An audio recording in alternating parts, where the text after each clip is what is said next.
Green's four കേരളയുടെ പുതിയൊരു വീഡിയോയിലേക്ക് സ്വാഗതം. നമ്മുടെ സംസ്ഥാനത്തെ പെൻഷൻ വാങ്ങുന്ന എല്ലാവരും അറിഞ്ഞിരിക്കേണ്ടതും ശ്രദ്ധിച്ചിരിക്കേണ്ടതുമായ വളരെ പ്രധാനപ്പെട്ട അറിയിപ്പാണ് ഇന്ന് നിങ്ങളുമായി ഷെയർ ചെയ്യുന്നത്. ചാനൽ ആദ്യമായി കാണുന്നവർ സബ്സ്ക്രൈബ് ചെയ്യുവാനും വീഡിയോ ഇഷ്ടമായാൽ ലൈക്ക് ചെയ്യുവാനും മറക്കാതിരിക്കുക.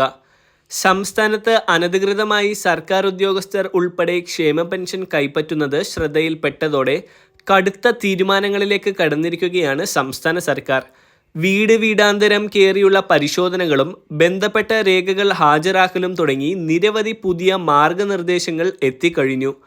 അനധികൃതമായി ഇത്തരത്തിൽ സർക്കാർ ഉദ്യോഗസ്ഥരും വലിയ വീടുള്ളവരും കാറുള്ളവരുമൊക്കെ ക്ഷേമ പെൻഷൻ വാങ്ങുന്നത് വലിയ ചർച്ചയായതോടെ ഇപ്പോൾ ഒരു പരാതി സെൽ തന്നെ തുടങ്ങിയിരിക്കുകയാണ്. നിരവധി പരാതികളാണ് ഈ പരാതി സെല്ലിലേക്ക് ഇതിനോടകം തന്നെ എത്തിക്കൊണ്ടിരിക്കുന്നത്.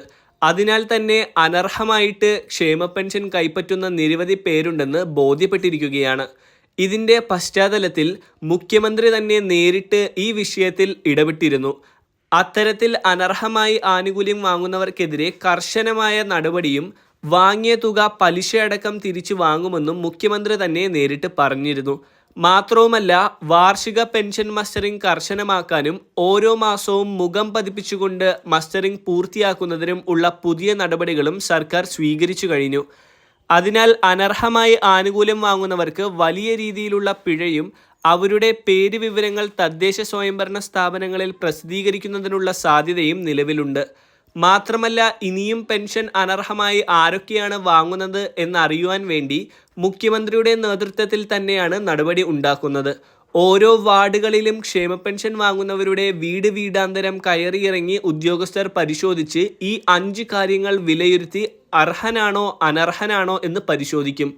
അതായത് 1000 സ്ക്വയർ ഫീറ്റിന് മുകളിലുള്ള വീടാണെങ്കിലോ, വീട്ടിൽ ഒരു മുറിയിലെങ്കിലും AC ഉണ്ടെങ്കിലോ, ജീവിതമാർഗത്തിനല്ലാതെ 4 ചക്ര വാഹനം ഉണ്ടെങ്കിലോ, വീടുകളിൽ സർക്കാർ ജോലി ഉള്ളവരോ സർക്കാർ പെൻഷൻ വാങ്ങുന്നവരോ ഉണ്ടെങ്കിലോ, വാർഷിക വരുമാനം 1 ലക്ഷം രൂപയിൽ കൂടുതലുണ്ടെങ്കിലോ അവർക്കൊന്നും ഈ ക്ഷേമ പെൻഷൻ വാങ്ങുവാൻ അർഹതയില്ല. പ്രധാനമായും ഈ 5 മാനദണ്ഡങ്ങളുടെ അടിസ്ഥാനത്തിലായിരിക്കും ഉദ്യോഗസ്ഥർ പരിശോധന നടത്തുന്നത്. എല്ലാ മേഖലകളിലും എത്തി പരിശോധിക്കുന്നത് അസാധ്യമായതിനാൽ തന്നെ സംസ്ഥാന സർക്കാരിൻ്റെ വിവിധ വകുപ്പുകളുമായി സഹകരിച്ചായിരിക്കും പരിശോധനകൾ നടത്തപ്പെടുക. ഇത്തരത്തിൽ പരിശോധനയിൽ പിടിക്കപ്പെടുന്നവരിൽ നിന്ന് വലിയ ഒരു തുക പിഴയായി ഈടാക്കുകയും ചെയ്യും. അതോടൊപ്പം തന്നെ എല്ലാ മാസവും മസ്റ്ററിംഗ് എന്ന പുതിയ നടപടികളിലേക്കും സർക്കാർ കടക്കുകയാണ്. സഹകരണ ജീവനക്കാർ വഴി വീടുകളിലേക്ക് പെൻഷൻ ലഭിക്കുന്നവർക്കാണ് ഈ മസ്റ്ററിംഗ് ബാധകമാകുന്നത്. പെൻഷൻ ഗുണഭോക്താക്കൾ മരണപ്പെട്ടാൽ അവരുടെ പെൻഷൻ വീട്ടുകാർ വാങ്ങുന്നത് തടയാൻ മുഖം കാണിച്ചുകൊണ്ടുള്ള പരിശോധന രീതിയൊക്കെയായിരിക്കും ഇനി വരാൻ പോകുന്നത്.